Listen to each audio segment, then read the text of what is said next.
Assalamualaikum warahmatullahi wabarakatuh. Salam sejahtera bagi kita semua. Shalom, Om Swastiastu, Namo Buddhaya, Salam Kebajikan. Izin perkenalkan diri, taruna tingkat 3 Teknik Pengembangan Indonesia, jurusan Keimigrasian. Nama Maria Efrenia Bima Putri, NRT 2022.2592.1, Prodi Hukum Keimigrasian B. Pada kesempatan kali ini, saya ingin membahas mengenai wacana pemerintah untuk merelokasi pengungsi Palestina di Indonesia. Belakangan ini muncul wacana dari pemerintah Indonesia untuk merelokasi atau menampung pengungsi Palestina di tengah konflik yang berkepanjangan di Gaza. Wacana ini tentu menuai beragam respons dari masyarakat Indonesia. Ada yang sangat mendukung sebagai bentuk solidaritas kemanusiaan, namun ada pula yang mengkhawatirkan berbagai dampak yang mungkin timbul. Mari kita bahas isu ini secara objektif dan komprehensif. Pertama, kita perlu memahami konteksnya. Konflik Israel-Palestina telah menyebabkan krisis kemanusiaan yang sangat memprihatinkan. Jutaan warga Palestina mengalami pengungsian, kehilangan tempat tinggal, dan menghadapi kondisi hidup yang sangat sulit. Sebagai negara dengan mayoritas muslim terbesar di dunia, Indonesia memiliki ikatan emosional dan solidaritas yang kuat terhadap perjuangan rakyat Palestina. Indonesia juga memiliki sejarah panjang dalam mendukung kemerdekaan Palestina sejak era Presiden Soekarno. Dukungan ini bukan hanya retorika politik, tetapi juga tercermin dalam berbagai bantuan kemanusiaan yang telah diberikan selama puluhan tahun. Dari sisi kemanusiaan, ini adalah tindakan mulia.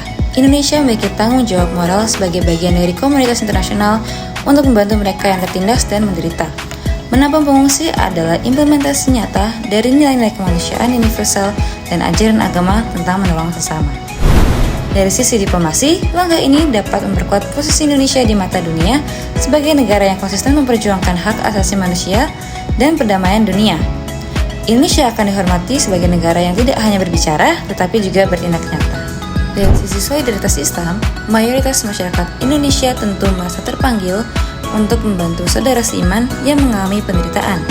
Ini adalah perwujudan dari persaudaraan atau ukhuwah Islamiyah yang diajarkan dalam agama.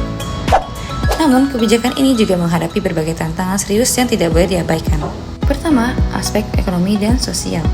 Indonesia sendiri masih menghadapi berbagai permasalahan domestik seperti kemiskinan, pengangguran, dan ketimpangan sosial.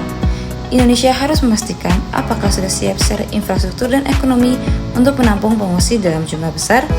Lalu bagaimana dengan program pemulihan ekonomi pasca pandemi yang masih berjalan? Yang kedua, integrasi sosial. Pengalaman berbagai negara menunjukkan bahwa relokasi pengungsi memerlukan program integrasi yang matang. Ada risiko gesekan sosial, masalah bahasa, perbedaan budaya, dan potensi konflik dengan masyarakat lokal jika tidak dikelola dengan baik. Lalu yang ketiga, keamanan nasional.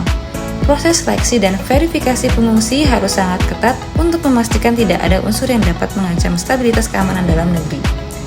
Yang keempat, keberlanjutan program. Apakah ini solusi sementara atau permanen? Atau bagaimana rencana jangka panjangnya? Siapa yang akan menanggung biaya operasional dalam jangka waktu yang mungkin tidak sebentar? Jadi, bagaimana seharusnya kita menyikapi wacana ini? Menurut saya, solidaritas kemanusiaan tetap harus menjadi prioritas, tetapi harus diimbangi dengan perencanaan yang matang dan komprehensif.